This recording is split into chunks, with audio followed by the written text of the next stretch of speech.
Donc bonjour à tous. Donc je vais vous parler effectivement de connectivité paysagère et notamment de leur effet sur la biodiversité des communautés végétales en prenant le cas d'étude donc des pelouses calcicoles en Île-de-France.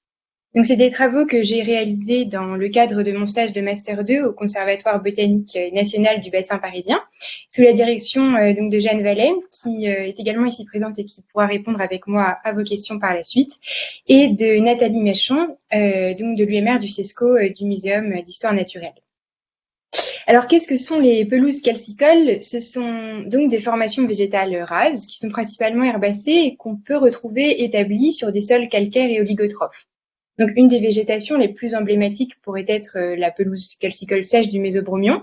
Mais dans notre étude, on a décidé de considérer un spectre un peu plus large de pelouses calcicoles en intégrant également des pelouses plus pionnières qui sont établies sur des dalles calcaires, des pelouses plus sèches ou alors établies sur des substrats plus sableux et enfin des pelouses qui vont être un peu plus avancées dans une transition vers un milieu forestier avec les ourlets calcicoles. Donc toutes ces pelouses vont partager un cortège floristique assez caractéristique, avec des espèces spécialistes comme la fétuque, l'hippocrépis à toupet, le thym précoce. Bon, en fait, globalement, on retrouve sur ces milieux des espèces vivaces, avec une grande abondance d'espèces hémicryptophytes, mais également géophytes. Donc on a des orchidées dont la présence est assez caractéristique sur ces milieux.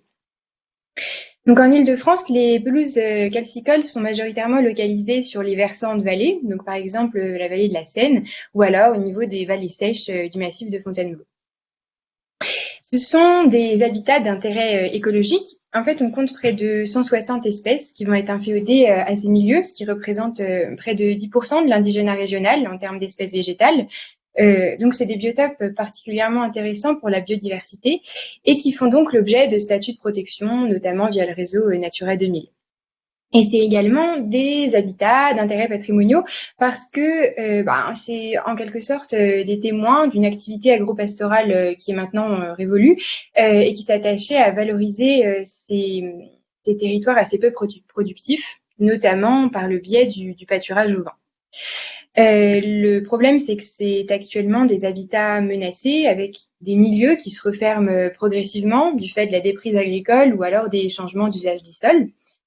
Et particulièrement, une des menaces de ces milieux concerne la fragmentation de cet habitat.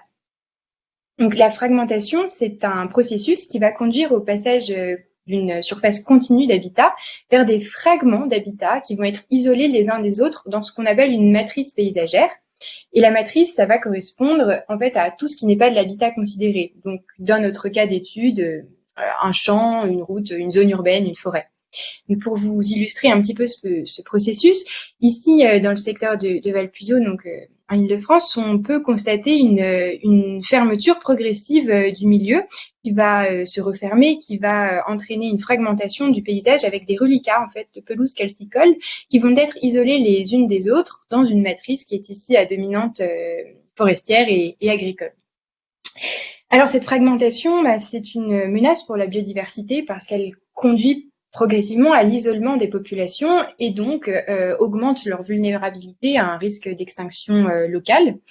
Et face à ces menaces, les stratégies d'aménagement du territoire tentent de restaurer des continuités écologiques qui correspondent en fait à des continuums d'habitat qui permettent la dispersion des propagules, le déplacement des individus à travers la matrice et le paysage.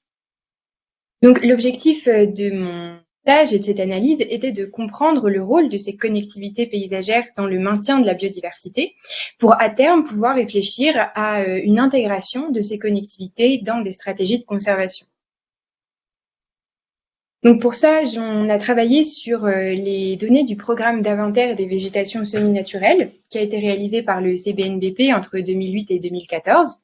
On a récupéré des données de 291 relevés phytosociologiques qui recensent des présences-absences de 527 espèces, dont 113 qui sont identifiées comme spécialistes de la trame de ces pelouses calcicoles. À partir de ces données, on a dans un premier temps caractérisé donc la biodiversité des communautés floristiques en se positionnant à l'échelle du relevé qui correspond donc à une surface de pelouse calcicole de 12 jusqu'à 50 mètres carrés et dans laquelle on a évalué la richesse spécifique des espèces végétales en étudiant à la fois la richesse des espèces spécialistes et la richesse des autres espèces présentes qui ne sont pas spécialistes de ces milieux. Dans un deuxième temps, on a caractérisé la connectivité de l'habitat en se positionnant à une autre échelle, celle du paysage local, qui est en fait correspond à une zone tampon d'environ 100 mètres de rayon autour du relevé. Et dans cette zone tampon, on a évalué la surface totale d'habitat. C'est-à-dire qu'on a sommé la surface de chacun des patchs d'habitat qui étaient interceptés dans cette zone tampon et qu'on a attribué un poids plus fort aux habitats qui étaient plus favorables aux espèces considérées. Donc par exemple, si dans notre zone tampon on rencontre un patch d'habitat de pelouse calcicole très sèche, eh bien la surface de ce patch sera multipliée par 6. Et en revanche, si on rencontre un patch de forêt calcicole, qui est un habitat moins favorable pour les espèces ciblées, eh bien sa surface sera intégrée telle qu'elle, enfin multipliée par 1 dans notre métrique. Donc, pour résumer, la connectivité de l'habitat est donc estimée par une métrique qui évalue la quantité d'habitat disponible pondérée par la qualité de ce même habitat au voisinage du relevé.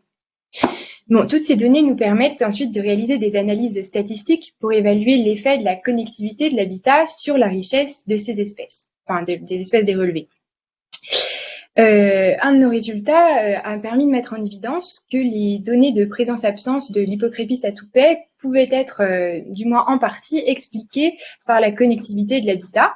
Donc, on a un effet positif de la connectivité de l'habitat sur les données d'occurrence de l'Hippocrépis. Ça veut dire que plus un relevé va être connecté, plus on aura une probabilité de rencontrer cette espèce sur ce relevé. C'était un résultat qui était assez attendu, en fait, parce que cette espèce est particulièrement spécialiste en tout cas de ces milieux. Et si on regarde sa carte de répartition, on constate qu'elle est un reflet assez fidèle finalement de la localisation des pelouses calcicoles en Île-de-France. Cependant, notre objectif était en fait d'adopter une vision un peu plus globale, moins espèce centrée. C'est pourquoi on a choisi d'utiliser cette métrique plus intégrative de richesse spécifique.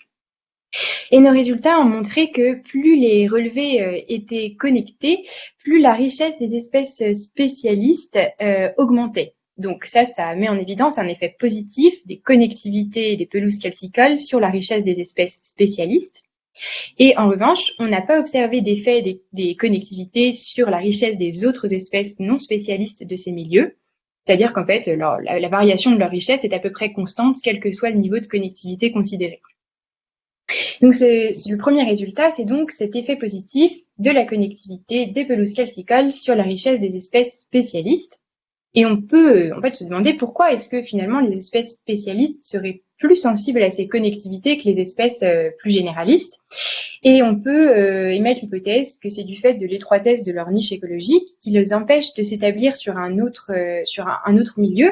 Et donc, si un relevé n'est pas connecté, eh bien, il ne pourra pas échanger finalement de propagules avec des relevés voisins. Donc, les populations se retrouvent isolées et plus vulnérables en cas d'aléas conduisant à la perte d'individus jusqu'à l'extinction locale de la population.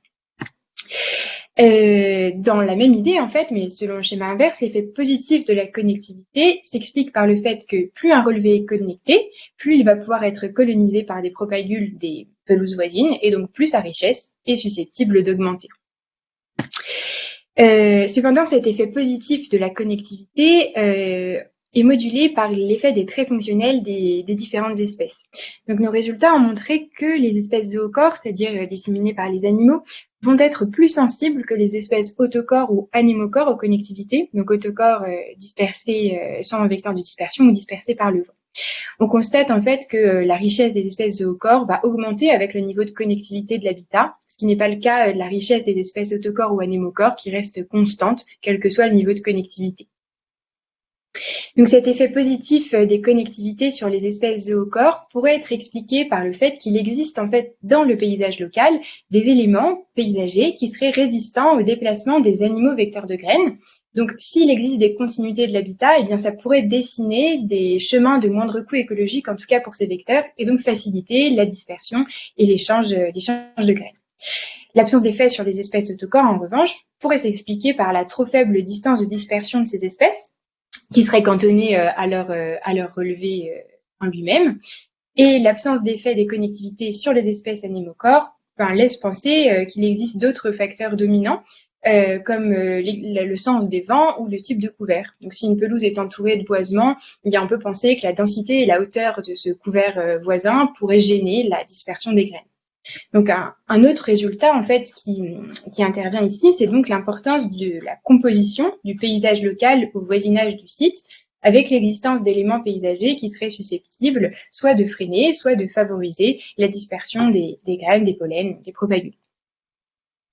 Donc finalement, on a pu observer un effet positif de ces connectivités sur la diversité des communautés végétales, mais on a vu que cet effet dépendait du degré de spécialisation des espèces, de la quantité, de la qualité de l'habitat au voisinage des relevés, des traits fonctionnels, de la qualité de la matrice paysagère, donc pas mal d'éléments. Donc je vais essayer de résumer un petit peu tous ces paramètres déterminant la connectivité et de voir quelle stratégie pourrait adopter un gestionnaire en vue d'intégrer donc ces données dans des stratégies de conservation. La première étape, ce serait donc de définir le cortège d'espèces d'intérêt avec l'identification des traits fonctionnels des espèces associées, de disposer d'une cartographie assez précise de l'habitat en adoptant au maximum une vision graduelle en considérant des habitats favorables et des habitats un peu moins favorables, d'identifier également en dehors de ces habitats des éléments paysagers qui pourraient par exemple être résistants à la dispersion des graines, et à partir de là, de réunir les paramètres de la connectivité, à savoir la quantité et la qualité de l'habitat considéré, l'isolement de ces patchs d'habitat, l'existence de résistance à la dispersion des individus.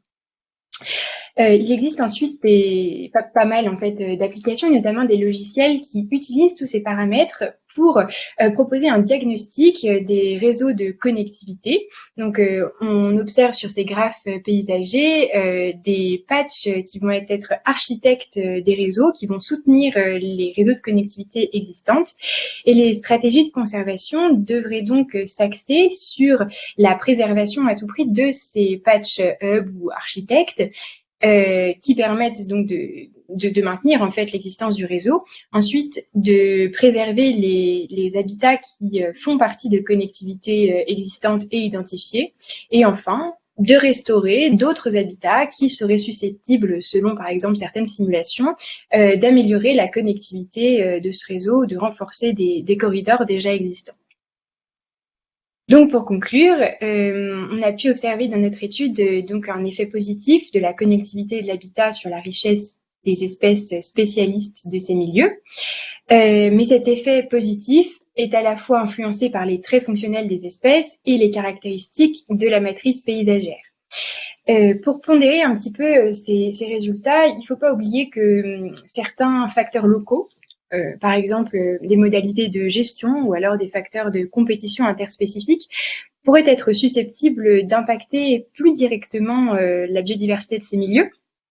Donc, par exemple, dans le secteur de Mie-la-Forêt, on peut constater qu'entre 2009 et 2017, sur une pelouse calcicole, on a une densification assez importante du couvert herbacé, qui est maintenant dominé par une espèce de graminée, donc le brachypode, qui est une graminée très compétitrice, et qui traduit notamment le passage de la pelouse calcicole vers un ourlet calcicole, et donc traduit une fermeture des milieux. Donc, outre ces questions de connectivité, c'est important de conserver des mesures de gestion conservatoire sur ces milieux en eux-mêmes, notamment pour lutter contre leur fermeture. Voilà, je vous remercie pour votre attention.